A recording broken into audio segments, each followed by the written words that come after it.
এটা অনেক ভালো হয়। কিভাবে বানিয়েছো?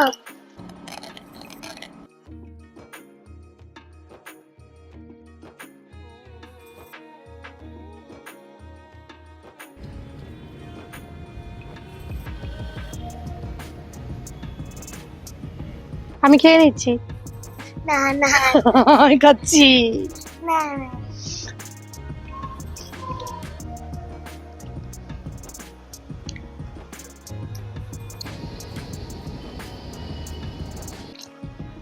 টক ঝাল মিষ্টি।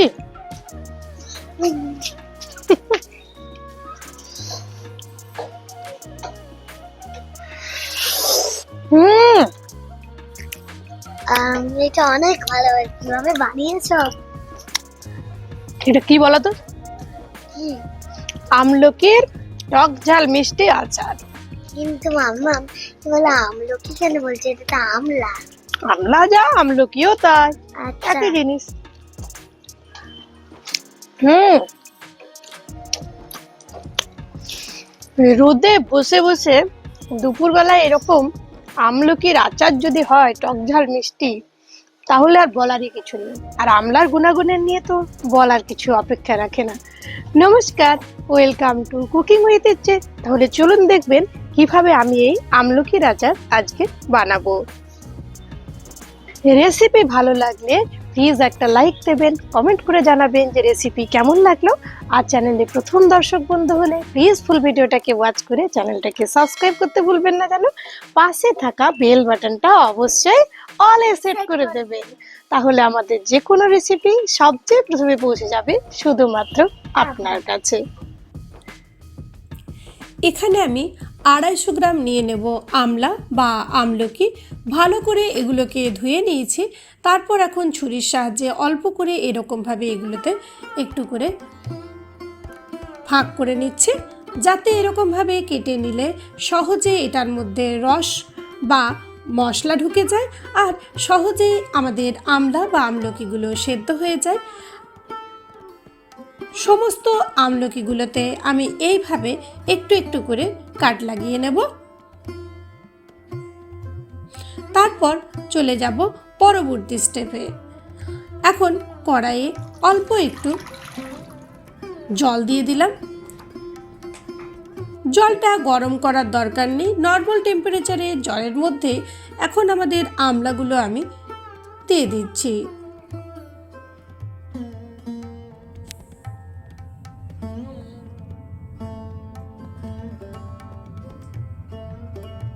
এটাকে 15 থেকে 20 মিনিট আমি সেদ্ধ করব। দিয়ে দিচ্ছি জাস্ট 1 চিমটি পরিমাণ নুন। তারপর ঢেকে 15 থেকে 20 মিনিট মিডিয়াম ফ্লেমে আমি এটাকে বয়েল করে নেব। 15 থেকে 20 মিনিট পরে দেখবেন আমলাগুলো খুব সুন্দরভাবে আমাদের এরকমভাবে ভেঙে গেছে আর যথেষ্ট নরম হয়ে গেছে। তখন এগুলোকে জল থেকে তুলে নিতে হবে।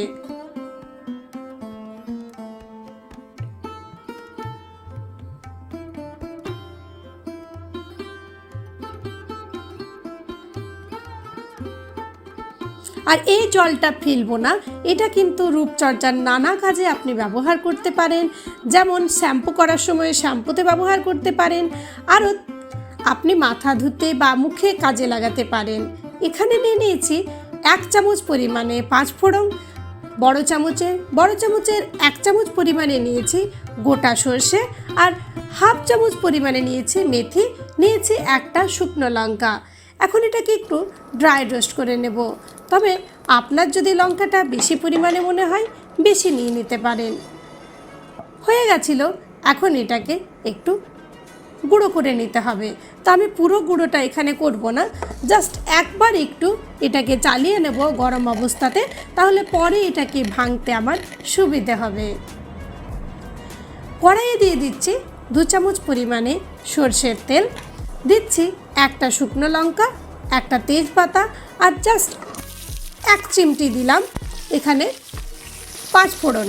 তারপর আমলাগুলো দিয়ে 2-1 মিনিট একটু হালকা করে ভেজে নেব।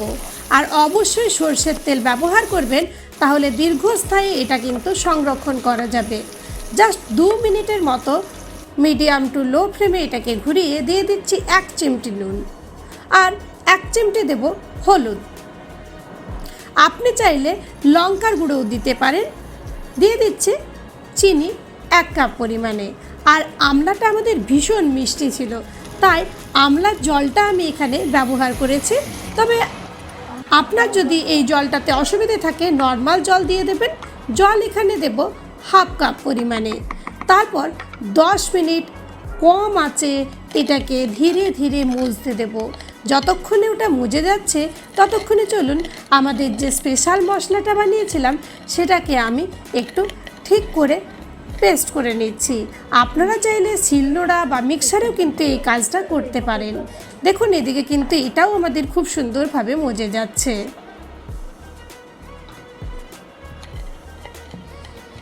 মাঝে মাঝে একটু নেড়ে চেড়ে দিতে হবে। আমার কয়েকটা ভিডিওতে একটু নিজেকে আনতে অসুবিধে আছে। ফুলকপির চপ বানাতে গিয়ে আমার একটা অ্যাক্সিডেন্ট ঘটেছিল আর হাতে এবং মুখে নানা জায়গায় পুড়ে গেছে। তাই কয়েকটা ভিডিওতে হয়তো আমি যেভাবে ভিডিও বানাই সেভাবে আসতে পারবো না, সেজন্য আমি ক্ষমা প্রার্থী।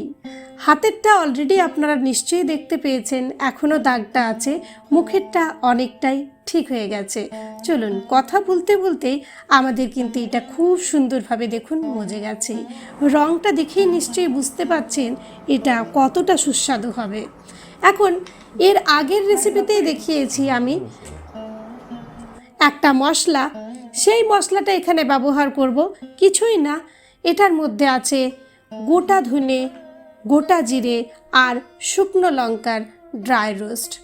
একটু নেড়েচেড়ে নিলাম। এইবার আমাদের যে কাজটা করতে হবে, এখন একটু আমাদের ফ্লেমটা বন্ধ করে দিতে হবে।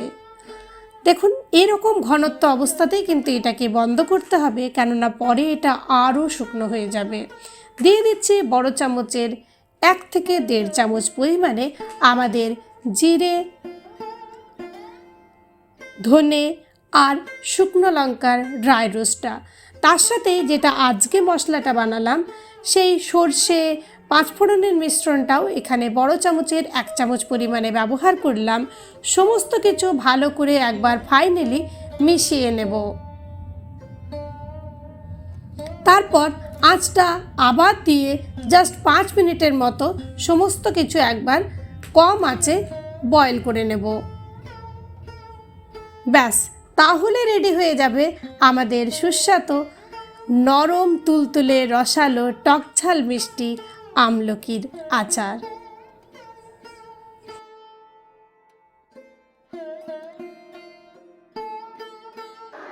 আমি একটা না দেব না। আচ্ছা, এটা যদি আবার খেতে হয় গোটা বছরের জন্য তাহলে কিভাবে স্টোর করতে হবে? কাচের পাত্রে এটাকে রেখে দিতে হবে আর মাঝে মধ্যে একটু রোদ খাওয়ালে জাস্ট গোটা বছরের জন্য সংরক্ষণ করা যাবে এইভাবে আমলকির টকঝাল মিষ্টি আচার। আরো আমলকির রেসিপি আসবে, তাই অবশ্যই চ্যানেলটাকে সাবস্ক্রাইব করে রাখুন। তাহলে কিন্তু নিশ্চয়ই আপনিও এরকম নিত্য নতুন রেসিপি পেয়ে যাবেন খুব সহজে।